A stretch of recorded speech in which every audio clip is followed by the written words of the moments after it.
Muy buenos días.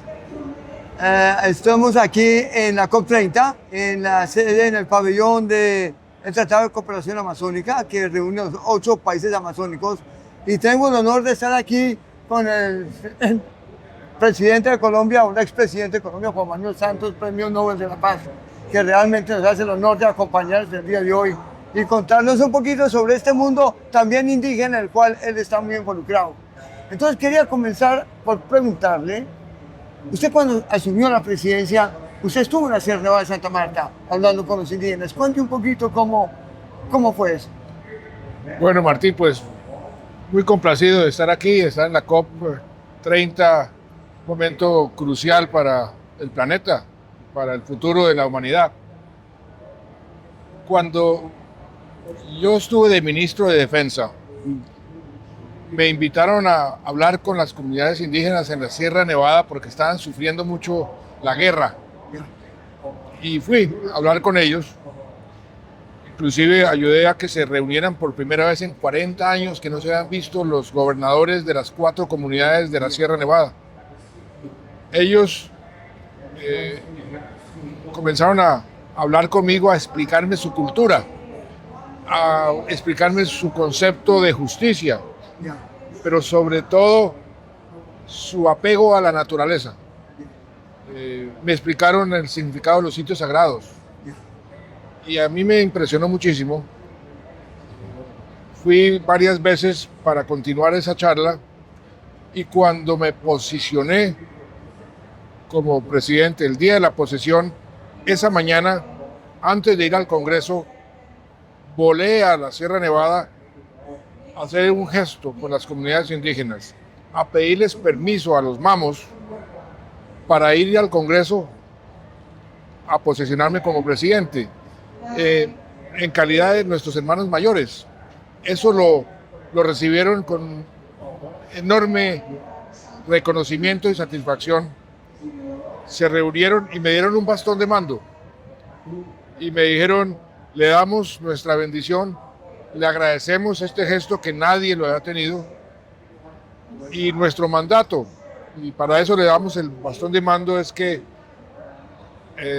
haga la paz con las FARC, o sea, la paz con la guerrilla, pero también haga la paz con la naturaleza,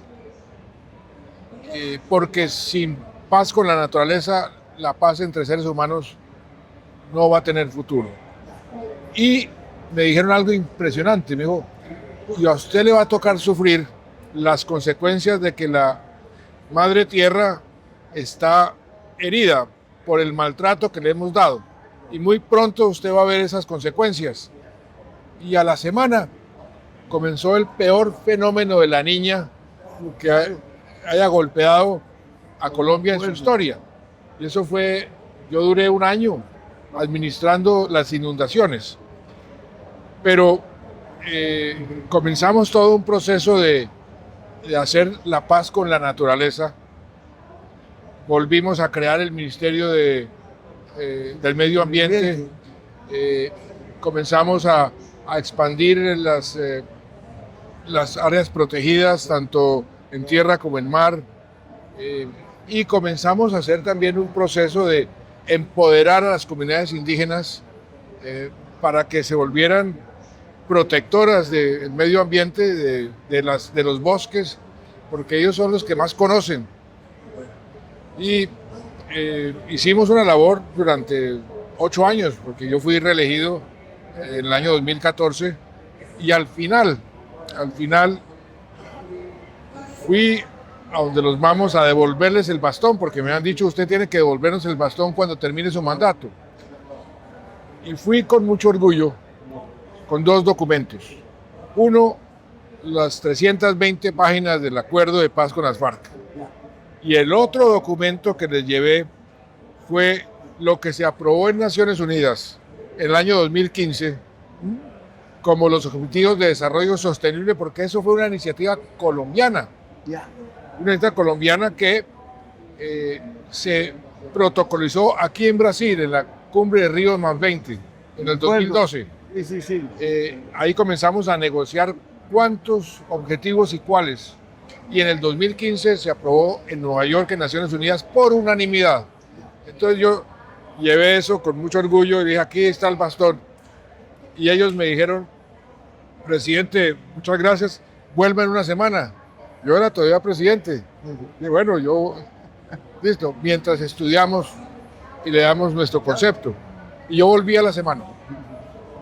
Y me dijeron, presidente, el acuerdo de paz con las FARC está perfecto, pero los objetivos de desarrollo sostenible, esto que usted nos presentó, que se aprobó en Naciones Unidas, eso le falta lo más importante. Y yo dije, pero ¿qué le puede faltar si eso fue negociado por todos los países? No hay un solo país que ni siquiera se abstuvo, todos lo aprobaron, sí, después de una negociación muy complicada. No, pero hace falta lo más importante. ¿Y qué es? El factor espiritual. Y entonces comenzaron a decirme, mientras los seres humanos no traten la naturaleza como igual, no sientan que tiene vida, que los ríos tienen vida, que las montañas tienen vida, que los océanos tienen vida, que los árboles tienen vida, y los traten como iguales y no como ciudadanos de segunda, no habrá paz con la naturaleza. A mí me impresionó muchísimo ese planteamiento y cada vez que lo cuento, la gente dice, oiga, tiene razón. Y, por ejemplo, ahora en este fallo de la Corte Internacional de Justicia, que fue un fallo histórico, de cierta forma es inspirado por ese conocimiento de las comunidades indígenas sobre la naturaleza y sobre cómo hay que protegerla. Y le cuento una anécdota, Martín. Me dijeron, usted mantenga el bastón, y lo tengo. Siga luchando por la paz con la naturaleza. Y me dieron esta aseguranza. 17 de julio del año 2018. Y todavía está. Ahí está. Es un milagro. Esto generalmente Pitica. es una pitica, pero se va a los 3 meses, 4 meses. Claro, claro. Ha durado 6 años. Entonces, mi experiencia con las comunidades indígenas me explicaron en detalle la importancia de los sitios sagrados, la importancia, y sobre todo la importancia de la naturaleza. Sí. Y realmente yo digo con mucho orgullo que yo me volví un abanderado. Yo soy ahora también no solamente presidente de los Elders, sino soy vicepresidente de los Guardianes del Planeta. Sí. Que estamos tratando de ver cómo reversamos este deterioro del planeta. Y yo digo con mucho orgullo que fueron las comunidades indígenas las que me introdujeron en el tema y me mantienen entusiasmados en el tema. Total, en eso nos parecemos.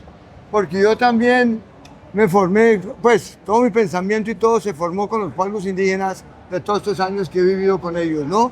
Y realmente es la gente de una sabiduría profunda.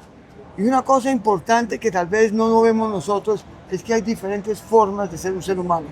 Nosotros tenemos una, buena, mala, regular, tenemos una que desafortunadamente creemos que es la única y que es la mejor, con la ciencia y la tecnología. Y a veces menospreciamos a los que son diferentes y porque tienen otra visión. Pero esa visión espiritual, que es una dimensión de la realidad que todos tenemos, todos los seres lo tenemos. Basta mirar un cielo estrellado y dices, ¡ay, qué belleza! Es que es eso. Es que somos estrellas, somos naturaleza, somos de ese mundo, pero lo menospreciamos. Desafortunadamente, tal vez por colonialismo, lo que sea. Y tan es así de lo que usted dice, Martín, somos diferentes, pero debemos tener conciencia de que esa diferencia no nos debe dividir, se nos debe unir. Le cuento otra anécdota. Yo fui ya de presidente cuando íbamos a aprobar los objetivos de desarrollo sostenible y el plan de desarrollo, porque fuimos el primer país del mundo de introducir en la ley colombiana los objetivos de desarrollo sostenible antes de que se aprobaran en Nueva York. Pero fui a la comunidad de los Arhuacos, que es una de las 4 comunidades de la Sierra Nevada, a llevarles el plan de desarrollo para que, como una especie de consulta previa, para que ellos le dieran el visto bueno, y me lo rechazaron. Y le dije, pero ¿por qué lo rechazan? No, porque es que sobre ese tema de desarrollo, nosotros no podemos hablar porque tenemos un concepto completamente distinto. Para ustedes, presidente, de ahí para abajo, desarrollo es construir carreteras, es extraer petróleo, es construir edificios, es producir automóviles. Para nosotros desarrollo es mantener nuestra cultura, es mantener nuestra tradición, es proteger a la naturaleza. Entonces, no podemos establecer ese diálogo porque es muy difícil. Ustedes más bien tienen que entender cuál es nuestro concepto de desarrollo. Y mire cómo en los últimos años esa concepción de si el mundo sigue desarrollándose en la forma como se está desarrollando, matando la naturaleza y matando el medio ambiente, pues no vamos a tener futuro. Entonces ahí hay unas cosas muy profundas y de una gran importancia. Y fíjense lo que usted decía, los hermanos menores. Y en la mitología que hay en el Amazonas, y ahorita bajamos un poquito de la sierra y nos vamos para el Amazonas, allá en el Amazonas hablan de, son 4, dicen, los 3 sobrenaturales son 4 en principal, son 3 más 1. 3 que mantienen la cultura, la estabilidad, y el menor que es pícaro. Entonces el menor no hace caso, entonces el menor rompe las reglas, pero el menor inventa. El menor es muy inteligente, pero inventando se equivoca, es el que va bien, el que hace mal. Pero el hermano menor es el que inventa, el que cambia, el que introduce nuevas ideas. En cambio, los mayores, los 3 mayores son los que mantienen la estabilidad. Por eso somos los hermanos menores. No es que seamos menores en jerarquías, sino que somos pícaros. Nos da por cambiar todo, nos da por inventar. Y a veces fallamos, y a veces nos va mal, ¿no? Es eso que nos hace hermanos menores en la selva. Y yo he discutido eso en la Sierra Nevada, comenzado con los cogis y con los alhuacos. Me dicen, eso es, Martín, es que ustedes los menores se equivocan, porque ustedes no quieren escuchar la espiritualidad, porque ustedes no quieren escuchar al mundo, ustedes no escuchan la naturaleza, ustedes creen que son diferentes, que la naturaleza es para explotarla. No, somos como familia, somos como hermanos, convivimos con la naturaleza, ¿no? Ahí lo que hay que seguir promoviendo, a mi juicio, es lo que Nelson Mandela mencionaba con pasión. Se requieren diálogos constructivos. ¿Y qué quiere decir diálogos constructivos? No dialogar como hemos venido dialogando por mucho tiempo con las comunidades indígenas, de imponer nuestro punto de vista. Total. Sino el diálogo constructivo es sentarse a escuchar y aprender del otro. ¿Por qué piensa así? ¿Por qué actúa así? ¿Cómo podemos encontrar un común denominador? Y eso es lo que yo he tratado de hacer con las comunidades indígenas, aprender de ellos, y he aprendido muchísimo. He aprendido enormemente el conocimiento acumulado de las comunidades indígenas. El resto de la humanidad no lo ha apreciado como debe ser. Entonces ese diálogo constructivo sí que es importante hoy. Fundamental escuchar, y la otra palabra que usted dijo de paso, acomodar. Los chamanes, los sabios, ¿qué es lo que hacen? Dicen, nosotros respetamos el orden natural, respetamos la naturaleza, pero como somos gente, pues lo dañamos al rato, nos vamos y acasamos demasiado, exageramos cortando los árboles, exageramos lo que sea. Entonces, ¿qué hace el chamán? El chamán acomoda, vuelve y todo lo acomoda, para que todo tenga su lugar, como un rompecabezas. Entonces fluye la energía vital, y el bien es cuando las cosas están acomodadas, cuando las cosas se complementan, cuando las cosas se mantienen y hay sinergia entre las partes. Y cuando hay desorden, entonces se pierde el control, se pierde el manejo, y comenzamos a tener las crisis que tenemos. Y el mundo en este momento sí que necesita esos chamanes, el mundo entero. Las democracias, por ejemplo, hoy están dejando de funcionar porque están desequilibradas, y en lugar de diálogo, en lugar de un ordenamiento donde todos puedan convivir en paz, hay una polarización que hace inefectiva cualquier gobernanza. Y eso es lo que tenemos que tratar de corregir, y entre esas gobernanzas, la gobernanza indígena, darle más autonomía, pero al mismo tiempo generar vasos comunicantes con el resto para poder convivir, para poder progresar y para poder progresar con la definición de las comunidades indígenas, es protegiendo la naturaleza. Y la naturaleza somos nosotros también. Entonces, cuando estamos fortaleciendo y cuidando la naturaleza, estamos fortaleciendo nuestro espíritu, nuestro mundo interior, nuestra relación como comunidad. Estamos fortaleciendo todo, pero hay que aprender a escuchar.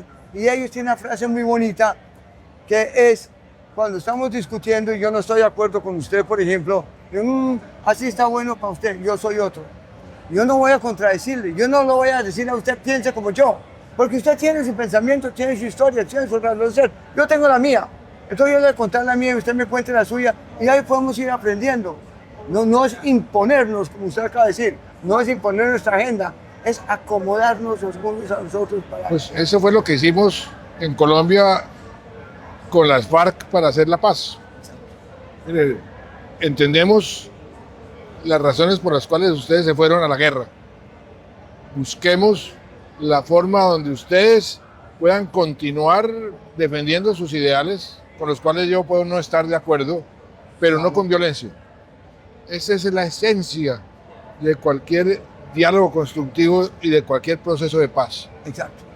Y con todo lo que estamos diciendo, usted cuando estuvo en su gobierno dio un paso muy importante para los indígenas. A los indígenas ya tenían sus territorios reconocidos, pero les faltaba la base para la gobernanza, les faltaba la posibilidad que ya había salido en la Constitución de hablar de las entidades territoriales indígenas como una entidad político-administrativa. Y eso no había despegado. Y usted puso ese decreto fundamental que permitió abrir esa puerta y desde entonces ya han avanzado mucho. Entonces, ahí lo que creo lo importante es por qué con este pensamiento estamos diciendo por qué es tan importante el conocimiento indígena y la gobernanza indígena para salvar la selva, y en la medida que salva la selva, salva el planeta. Porque ya el 25%, la cuarta parte del Amazonas es de los indígenas, y en Colombia el 55%. Pero si ellos no les damos ese espacio a la mesa, no solo beneficios financieros, sino de participar. Empoderarlos. Exacto. Si no les damos eso, y desafortunadamente digo esa palabra damos como si no fuera de ellos, si no soltamos eso para que ellos lo sean, porque es que se los hemos arrebatado y los dejamos, pues yo estoy convencido que el día que nosotros entendamos profundamente que somos naturaleza, vamos a sentirnos mucho más tranquilos. Vamos a decir, ya estoy donde debo estar, ya estoy viviendo con la naturaleza. Y ellos saben eso y es tan importante que ellos entren realmente a construir con nosotros este futuro, ¿no? Sí, y aquí en esta COP, pues uno de los temas fundamentales, tal vez de los principales, es cómo salvamos ese pulmón del mundo que se llama la Amazonía. Y eso pasa inexorablemente por el empoderamiento de las comunidades indígenas, que son las que mejor conocen cómo preservar y cómo salvar la Amazonía. Si el mundo no entiende eso, no acepta eso y no toma las acciones para que eso suceda, pues la Amazonía va a seguir deteriorándose y estamos muy cerca a llegar al punto de no retorno. Muy cerca. Estamos muy cerca de que esa Amazonía, que es el pulmón del mundo, se convierte en una sabana. Exacto. Y eso sería fatal para la humanidad. Claro. Y lo que usted dice es, y como lo dirían los indígenas también, el problema está que tenemos que mirar las causas, reales causas. Es decir, nosotros nos hemos vuelto con una visión de desarrollo, pero bastante individualista, bastante competitiva y cuestiones así. Y no estamos viendo ese qué consecuencias lleva, o la estamos viendo, pero no siempre la aceptamos. Y hacemos muchas soluciones, pero como dirían los indígenas, ustedes están trabajando en las hojas del árbol, pero mire la raíz. Si usted no mira la raíz, de dónde viene el problema, usted puede poner que economía verde, que un poquito de controlar aquí, controlar allá. Pero si no vamos a la base, a la raíz del árbol, arreglar las hojas solitas, esas se vuelan con el aire, ¿no?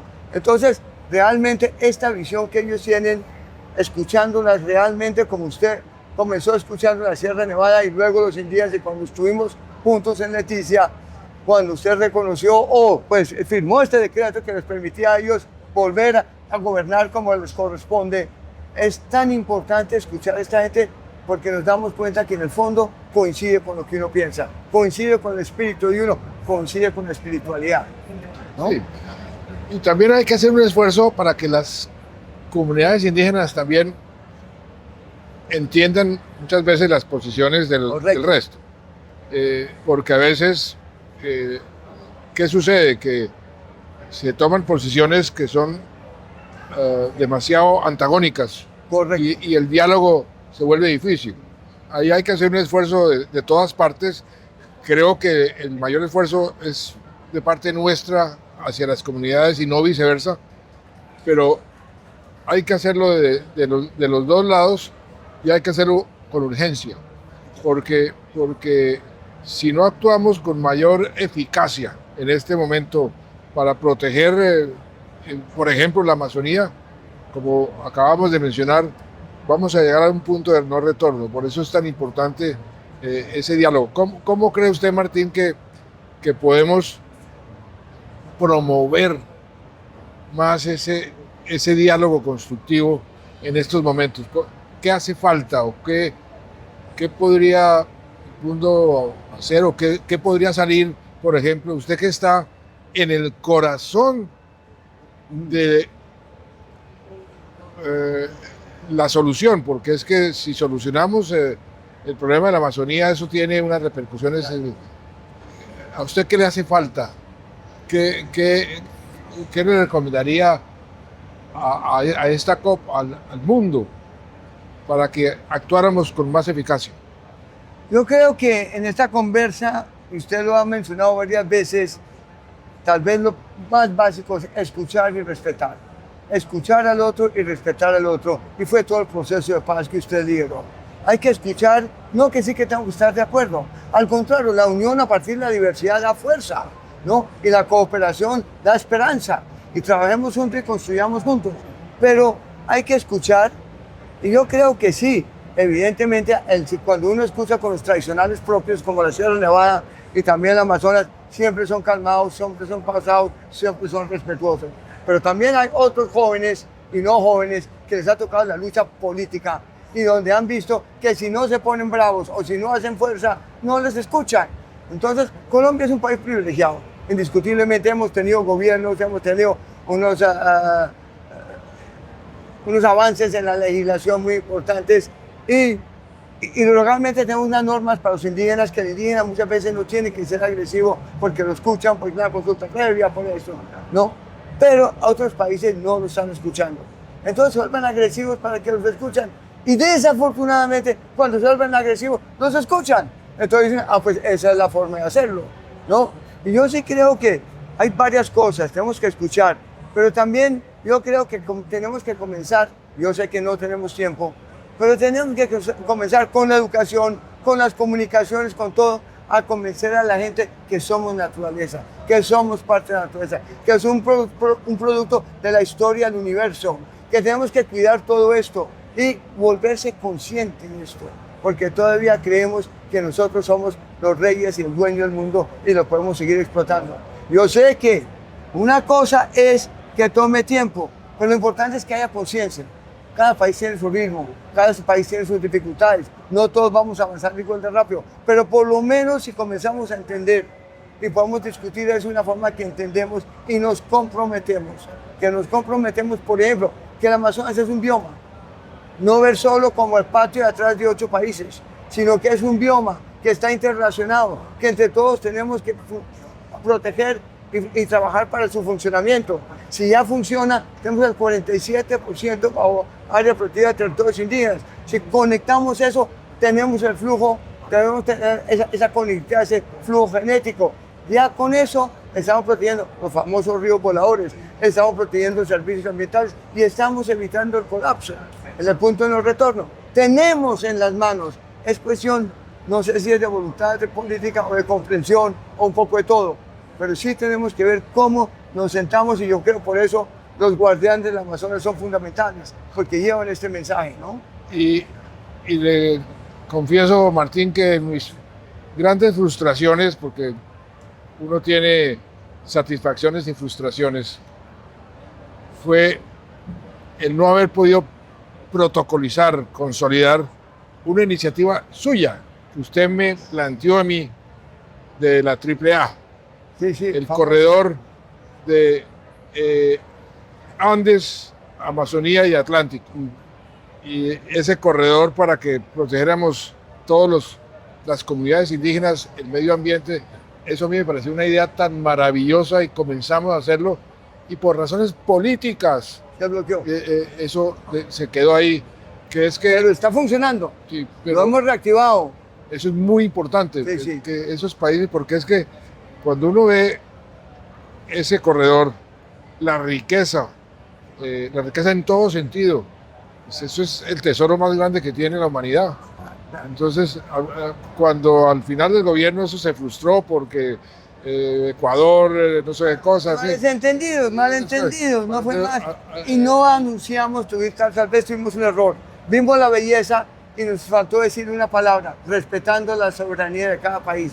Entonces, cada uno viene y ustedes, ¿por qué hablan de mi país? No, vamos a hablar, construyamos conjuntamente. Sí. Pero eso asustó. Nuestra idea era obviamente que a partir de la soberanía de la iniciativa de cada país. Jamás pretendemos que Ecuador haga lo que hace Colombia, no. Pero, o Brasil, o el que sea. Pero, señor presidente, creo que ya nos están diciendo que estamos completando nuestro tiempo. Entonces, yo lo que quiero realmente celebrar es que hemos tenido esta conversación y lo hemos tenido aquí en el Tratado de Cooperación Amazónica y en la COP, en este lugar y en este momento donde estamos reunidos todos los países y estamos hablando de la necesidad de escuchar, de construir y de entendernos. Y yo le quiero también agradecer, Martín, porque qué bueno verlo a usted aquí en esta COP.